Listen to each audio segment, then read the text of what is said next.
Olá, tudo bem?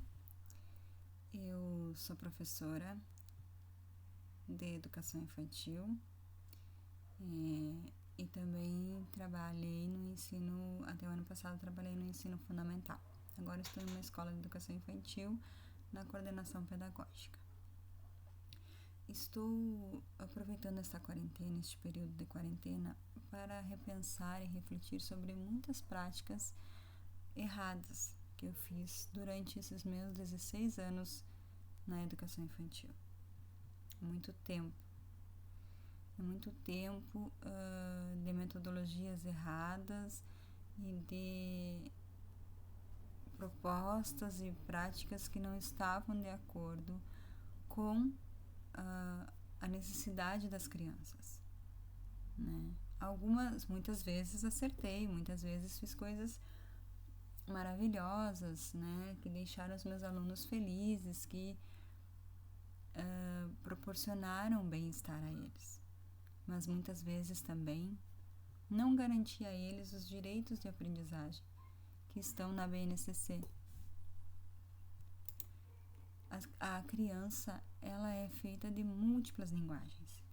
E todas essas linguagens precisam ser desenvolvidas, precisam ser exploradas, precisam ser instigadas, né? Para que a criança tenha o seu desenvolvimento integral.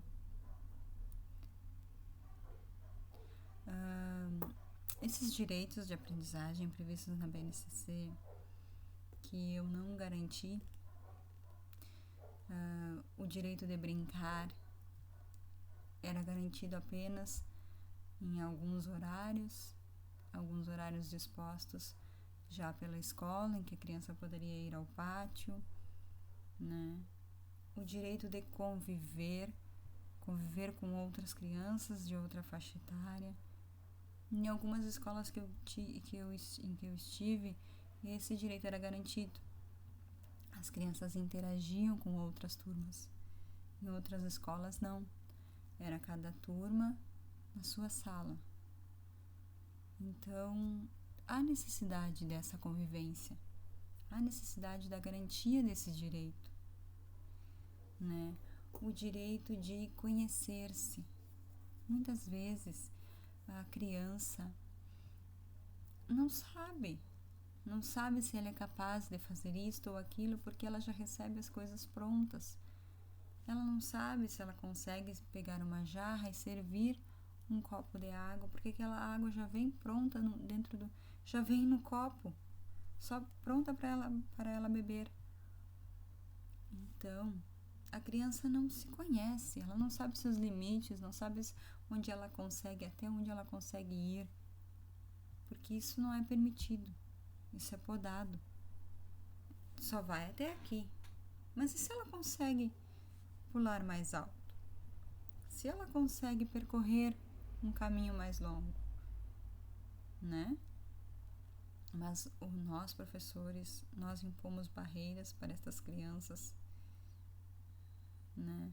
Sempre com aquele anseio de ter controle, de controlar a situação, de não perder este controle. O direito de se expressar. Quantas e quantas vezes nós não demos atividades para essa criança na qual nós dissemos: este você pinta de azul, este você pinta de amarelo e este você pinta de vermelho. Quantas e quantas vezes nós não dissemos: desenhe tal coisa, faça o desenho do coelho, faça o desenho da casa, né? A casa é desse jeito. E aquela criança querendo se expressar, querendo fazer a casa de um jeito diferente, com outra forma, com outras cores. Não, a casa você pinta desse jeito, né? Dentro da linha, dessa forma, com lápis de cor. Não proporcionando diversos materiais para ela se expressar, para ela, meu Deus, extravasar tudo aquilo que está no seu interior, né? A criança quer pintar um sol com umas cores que ela viu que o sol às vezes apresenta aquela mistura de cores, e o professor vai lá e não, o sol é amarelo, pinta assim de amarelo. Então, a questão da participação também, participar, mais um direito de aprendizagem que nós podamos das nossas crianças, que nós não garantimos para nossas crianças. As crianças querem participar. Não, primeiro vocês vão ouvir a professora, depois que a professora falar, aí vocês podem falar. Imagina com um adulto, né? Se para um adulto isso já é difícil, aguarde o seu momento de falar. Surgiu aquela ideia naquela hora enquanto o professor falou, depois já não tem mais serventia, já não vai ser da mesma forma porque ela foi bloqueada na primeira vez que ela tentou participar. Primeira vez que é ser espontânea, ela nem lembra depois o que ela ia falar. E perdeu todo o encanto e toda a riqueza daquela participação. E o professor coloca, primeiro eu falo, eu explico tudo, vocês só escutam, e criança não consegue fazer isso. Não é da natureza delas. Não é não é a característica delas. E nem é subjetivo a essa idade. Esperar um falar e depois eu falo. Não. Surgiu a situação, ela quer falar, ela precisa demonstrar o que ela sentiu. E é através desta linguagem. Da linguagem artística, da linguagem oral, da linguagem corporal. É assim que ela se expressa. E é assim também que ela explora.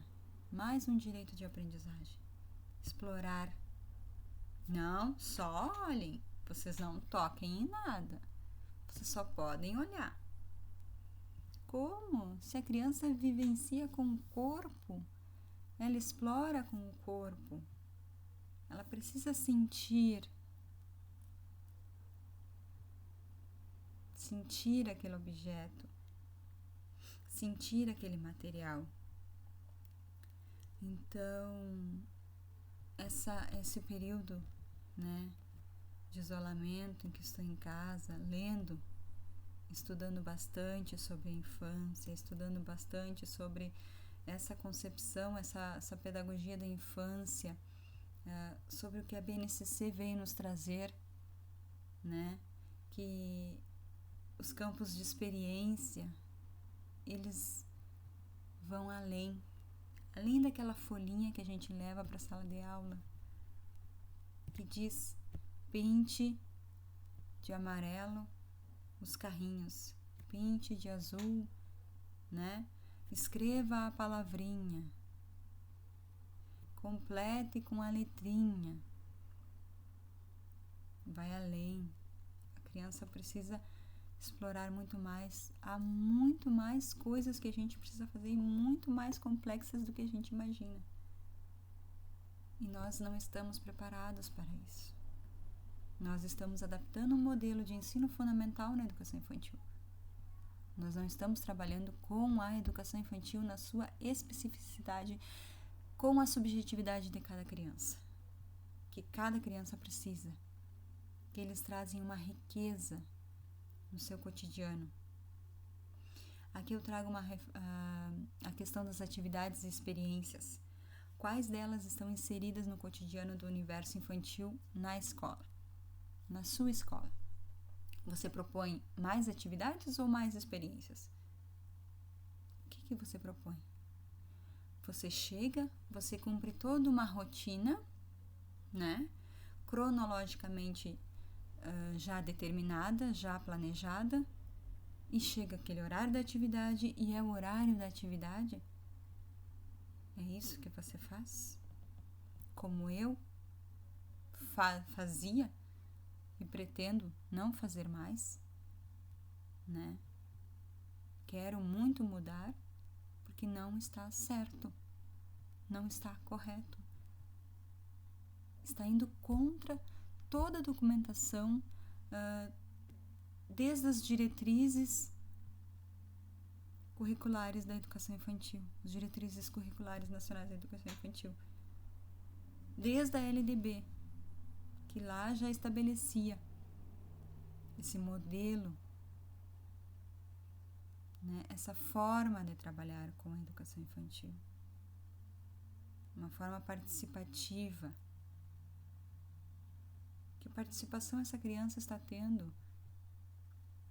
A gente desenvolve no início do ano projetos sobre identidade e autonomia. Que autonomia essa criança está tendo? Se ela não pode escolher nada. Ela não pode escolher se agora ela quer pintar com giz, se ela vai pintar com a canetinha, se ela vai...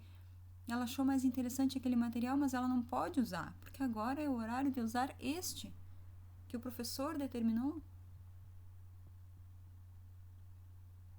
Que professor estou sendo? Identidade. Que identidade? Se eu sou igual a todos os outros, eu só posso falar no momento que cada um fala, que tem um momento de cada um falar. Que identidade? Se eu sou tratado, se todos são tratados da mesma maneira, quem eu sou? Cada criança é única. E o professor precisa aprender a trabalhar com essas especificidades da educação infantil, da idade desta faixa etária. Não comparando a ensino fundamental, não pensando em prepará-la para o ensino fundamental. Não é essa a nossa função. E nós estamos cada vez mais cedendo a pressões, tanto das famílias,